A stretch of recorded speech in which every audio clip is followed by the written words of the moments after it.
సామెతల గ్రంథం 16వ అధ్యాయం 24వ వచనాన్ని చదువుకుంది. ఇంపైన మాటలు తేనె పట్టు వంటివి, అవి ప్రాణమునకు మధురమైనవి, ఎముకలకు ఆరోగ్యకరమైనవి. ప్రభువునందు నా ప్రియ సహోదరి సహోదరుడా, తేనె పట్టు ఏ విధంగా తినడానికి తీపిగల దై ఉంటుందో ఆ విధముగా మన మాటలో అలా ఉండాలి. దుఃఖములో ఉన్న వారికి ఓదార్పునిచ్చే మాటలు, బాధలో ఉన్న వారిని ఆదరించే మాటలు, కృంగిపోతున్న వారిని లేవనెత్తే మాటలు, పడిపోతున్న వారిని నిలబెట్టే మాటలు, దేవుడున్నాడని బలపరిచే ఆ ఇంపైన మాటలు తేనె పట్టులాగా ఉంటాయి. ఎఫెసీయులకు రాసిన పత్రిక 4వ అధ్యాయం 29వ వచనాన్ని చదువుకుంది. వినువారికి మేలు కలుగునట్లు అవసరమును బట్టి క్షేమాభివృద్ధికరమైన అనుకూల వచనమే పలుకుడి గాని దుర్భాష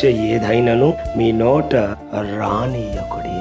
నీవు అనుకూలమైన మాట మాట్లాడినప్పుడే, వినువారికి మేలుకరమైన మాటను మాట్లాడినప్పుడే దేవునికి మహిమ కలుగుతుంది. అలా కాదని మందిరములో ఒక మాట, మందిరము వెలుపట మరొక మాట ఉంటే దేవునికి దుఃఖం కలుగుతుంది. అందుకే అంటాడు, పరిశుద్ధాత్మను దుఃఖపరచకుడి. నీ మాటలు ఎలా ఉండాలంటే క్రోధమును సైతం చల్లార్చగలిగిన మాట ఉండాలి.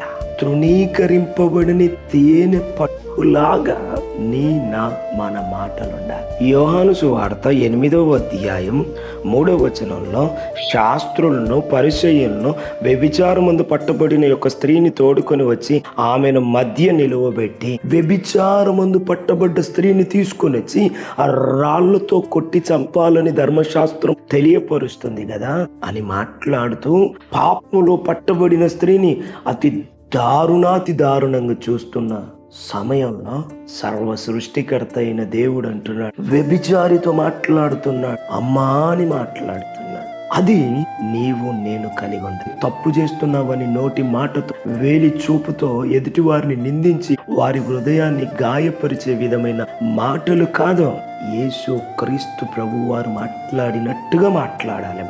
అవి దుఃఖములో ఉన్న వారికి, బాధలో ఉన్న వారికి, ఆవేదనలో ఉన్న వారికి, భయంకరమైన ప్రతికూల పరిస్థితుల గుండా సాగుతున్న వారికి ఆదరణ అనుగ్రహించబడి వారిని బలపరిచి బహుగా దేవునిలో ఆనందించే విధముగా ఉండునట్లు, మనం పొరపాటు చేయకుండానట్లు, దేవుని ఆజ్ఞను అనుసరించినట్లు, దేవుడు మనల్ని బట్టి ఆనందించినట్లు ఇంపైన మాటలు మాట్లాడగల వారమై జీవించాలి. అట్టి కృప దేవుడు మనకు అనుగ్రహించునుగాక. ఆమేన్.